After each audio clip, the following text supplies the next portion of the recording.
मुगलों और अंग्रेजों ने ही भारत और भारत की संस्कृति को बर्बाद करने का प्रयास नहीं किया, बल्कि स्वतंत्रता के बाद 1950 के बाद हमारी सरकारों ने भी भारत और भारत की संस्कृति को बर्बाद करने के लिए बहुत सारे काम किए। और केवल सरकारों ने भी नहीं, बल्कि पार्लियामेंट में भी देश के खिलाफ, भारत की संस्कृति के खिलाफ कई कानून बनाए गए। उसी में से एक कानून है 1971 में बनाया गया नेशनल ऑनर एक्ट। यह कानून 1971 में बनाया गया था और इस कानून में जनगण मन को भारत का नेशनल एंथम डिक्लेयर किया गया, राष्ट्रगान डिक्लेयर किया गया, लेकिन वंदे मातरम को छोड़ दिया गया। इस कानून में जनगण मन कितने सेकंड में गाया जाएगा, जनगण मन की क्या म्यूजिक होगी, सब लिखा हुआ है। जनगण मन का कोई अपमान करेगा तो उसको सजा होगी, ये भी लिखा हुआ है। जनगण मन गाया जाएगा तो लोग खड़े हो जाएंगे, ये भी लिखा हुआ है। सारा प्रोटोकॉल बना हुआ है, लेकिन इसमें वंदे मातरम का नामो निशान नहीं। आज की डेट में वंदे मातरम न तो राष्ट्रगान है न तो राष्ट्रगीत है। वंदे मातरम को कोई कानूनी मान्यता नहीं है। वंदे मातरम न तो नेशनल एंथम है न तो नेशनल सॉन्ग है। इसलिए मैंने PIL फाइल किया है और मैं पिछले कई वर्षों से कोर्ट में लड़ रहा हूं। केंद्र सरकार के गृह मंत्रालय को भी नोटिस हो रखा है, एजुकेशन मिनिस्ट्री को भी नोटिस हो रखा है, लॉ मिनिस्ट्री को भी नोटिस हो रखा है। मैंने मांग किया है कि नेशनल जो जनगण मन है इसको भी नेशनल एंथम का दर्जा दिया जाए। और ये भारत का संविधान भी कहता है। भारत का संविधान तो इतना पतला है, आपको दिख रहा होगा, इतना है, लेकिन भारत का संविधान 3 साल तक बना था। और संविधान जो 300 लोगों की सभा बना रही थी, उन्होंने जो बातें कही हैं वो इन किताबों में रिकॉर्ड है। आपको दिख रहा होगा मेरे बगल ये 5 किताबें रखी हुई हैं। इन 5 किताबों में पूरा का पूरा संविधान, जो संविधान निर्माता थे उनकी पूरी बहस इसमें रिकॉर्ड है।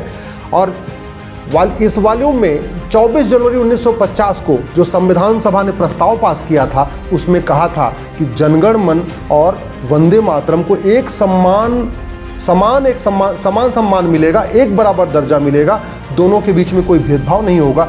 लेकिन ये कानून कहता है कि नहीं, वंदे मातरम न तो राष्ट्रगान है न तो राष्ट्रगीत है, उसके लिए कोई प्रोटोकॉल नहीं।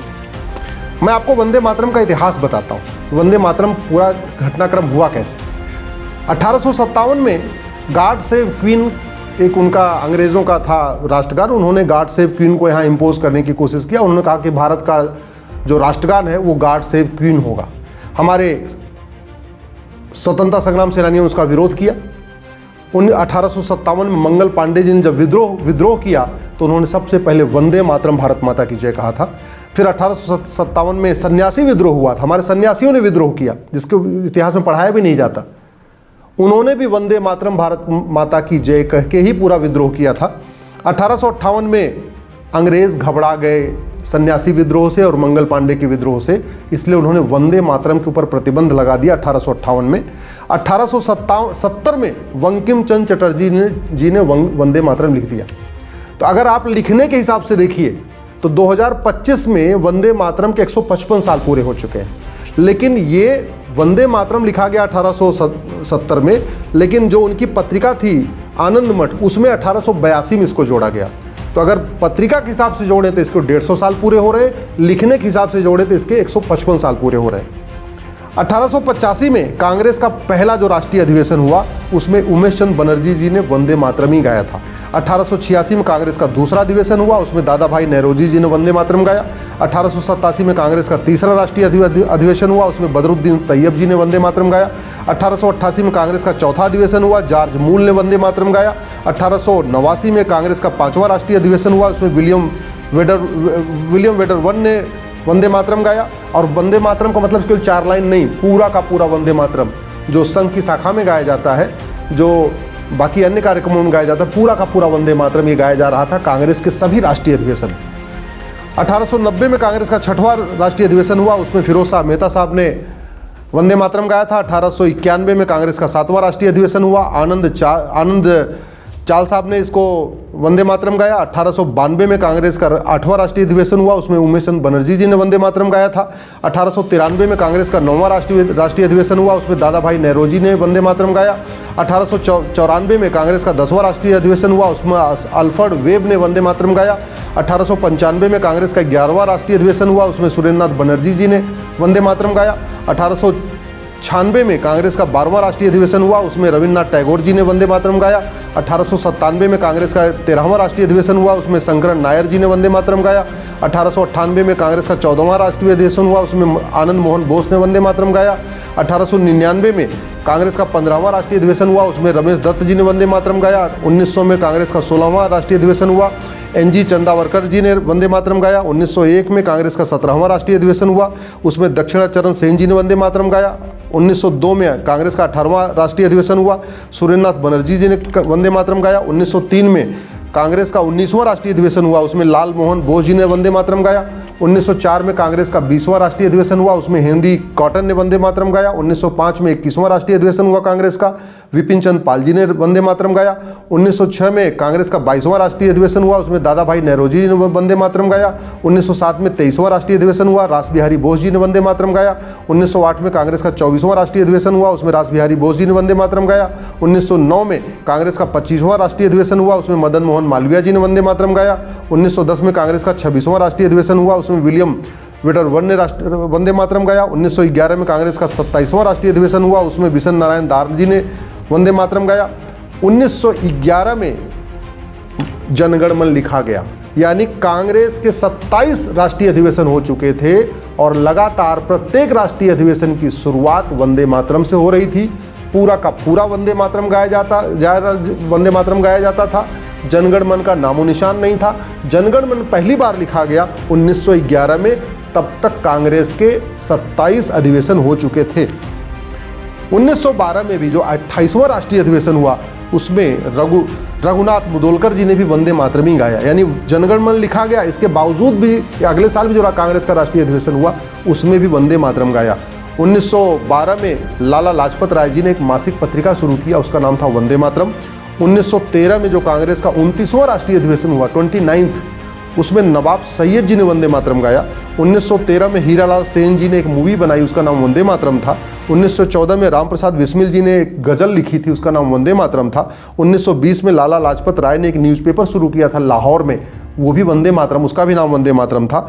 1931 में भगत सिंह सुखदेव राजगुरु को जो फांसी हुई थी, उनके अंतिम शब्द भी वंदे मातरम भारत माता की जय थे।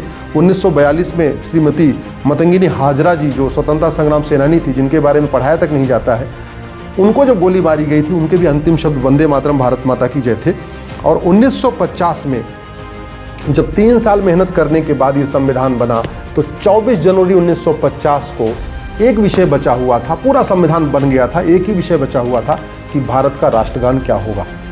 संविधान सभा के बहुसंख्यक सदस्य ये कह रहे थे कि पूरा का पूरा आज़ादी का आंदोलन वंदे मातरम भारत माता की जैसे हुआ है, इस पूरे के पूरे आज़ादी के आंदोलन में जनगण मन का कोई योगदान नहीं है, इसलिए वंदे मातरम ही भारत का राष्ट्रगान होना चाहिए। लेकिन नेहरू जी और उनके कुछ समर्थकों को वंदे मातरम से दिक्कत थी। उसमें जो बाद की 8 लाइनों के बाद जो बातें लिखी हुई हैं वंदे मातरम गीत में, उससे नेहरू जी को लग रहा था नहीं भारत तो सेकुलर देश है, भारत तो ये है, भारत तो वो है, इसमें देवी देवताओं का नाम कैसे आना चाहिए। तो फिर वो जिद करके बैठ गए। वही जिद जैसे प्रधानमंत्री बनने वाली जिद थी, वही जिद फिर शुरू हो गई नेहरू जी की कि नहीं, वंदे मातरम भारत का राष्ट्रगान नहीं हो सकता। कांग्रेस के लोग भी कह रहे थे भारत वंदे मातरम को ही राष्ट्रगान घोषित करना चाहिए, क्योंकि कांग्रेस के सारे राष्ट्रीय अधिवेशन वंदे मातरम से ही हो रहे थे। उस समय कोई केवल संघ के लोग वंदे मातरम नहीं गाते थे, कांग्रेस के लोग भी वंदे मातरम गाते थे, जैसे मैंने आपको बता दिया। फिर जब वोटिंग की नौबत आई और ये हुआ वोटिंग में नेहरू जी हार जाएंगे, तो बीच में कंप्रोमाइज़ हुआ, और वो कंप्रोमाइज़ हुआ डॉक्टर राजेंद्र प्रसाद जी ने किया, बीच का रास्ता निकाला। उन्होंने बोला काम करो, न इधर की न उधर की, वोटिंग नहीं कराते हैं। और 24 जनवरी 1950 को संविधान सभा का जो प्रस्ताव पास हुआ, उसमें साफ साफ लिखा हुआ है, डॉक्टर राजेंद्र प्रसाद जी ने कहा कि भारत के स्वतंत्रता संग्राम में वंदे मातरम का बहुत बड़ा योगदान है, इसलिए जनगण मन और वंदे मातरम दोनों को ही एक बराबर सम्मान मिलेगा, एक समान दर्जा मिलेगा, दोनों को ही एक समान रिस्पेक्ट मिलेगी। जहां वंदे मातरम गाया जाएगा वहां जनगण मन में गाया जाएगा। ये सब बातें संविधान सभा में 24 जनवरी 1950 के प्रस्ताव में लिखी हुई। यहां तक विषय सही था, यहां तक कोई भेदभाव नहीं हुआ। दिक्कत तब हो गई जब 1971 में ये कांग्रेस ने कानून बनाया, नेशनल ऑनर एक्ट, और इसमें जनगण मन के लिए तो पूरा प्रोटोकॉल बना दिया। जनगण मन खड़े होकर गाया जाएगा, इतने सेकंड में गाया जाएगा, जनगण मन की ये म्यूज़िक होगी, जनगण मन का कोई अपमान नहीं करेगा, स्कूलों में गाया जाएगा, कॉलेज में गाया जाएगा, ऑफिशियल फंक्शन में गाया जाएगा, सब हो गया प्रोटोकॉल। लेकिन धोखा ये हुआ कि जिस वंदे मातरम के साथ पूरा आज़ादी का आंदोलन चला, जिस वंदे मातरम को गा के हमारे स्वतंत्रता संग्राम सेनानी फांसी के फंदे पे चढ़ गए, उस वंदे मातरम को इसमें छोड़ दिया गया। इसलिए मैं माननीय प्रधानमंत्री से निवेदन कर रहा हूँ, इस घटिया कानून को या तो ख़त्म कर दीजिए, नया कानून बनाइए, एक नया नेशनल ऑनर एक्ट बनाइए, या इस कानून को संशोधित करिए और वंदे मातरम को एक बराबर सम्मान दीजिए।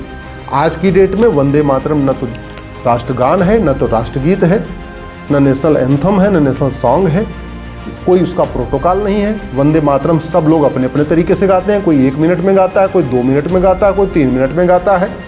फिल्मों में अलग तरीके से वंदे मातरम गाते हैं, सीरियल में अलग तरीके से वंदे मातरम गाते हैं।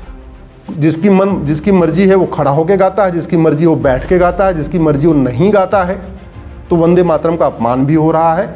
इसलिए वंदे मातरम को एक कानूनी दर्जा देना ज़रूरी है, और वो तभी हो सकता है जब इस कानून को या तो ख़त्म किया जाए या एक नया कानून बनाया जाए। मेरी PIL कोर्ट में पेंडिंग है। कानून मंत्रालय, गृह मंत्रालय और शिक्षा मंत्रालय को नोटिस भी जारी हो रखा है, लेकिन अभी तक जवाब नहीं आया है। एक आवश्यक इस बात को भी है, मद्रास हाईकोर्ट ने पहले भी जजमेंट दिया था कि वंदे मातरम सभी स्कूलों में अनिवार्य रूप से प्रतिदिन गाना चाहिए, वंदे मातरम सरकारी कार्यालयों में गाना चाहिए। और वो मद्रास हाईकोर्ट का जजमेंट अभी तक किसी और कोर्ट ने उसको चैलेंज मतलब ख़त्म नहीं किया है। वो जजमेंट एग्जिस्ट करता है। तो जो मद्रास हाईकोर्ट का जजमेंट है, उसी के स्पिरिट में सरकार को तत्काल वंदे मातरम को प्रमोट करने के लिए, वंदे मातरम को जन जन तक पहुंचाने के लिए, वंदे मातरम का सम्मान करने के लिए एक पॉलिसी बनाना चाहिए और एक नया नेशनल ऑनर एक्ट तत्काल बनाना चाहिए।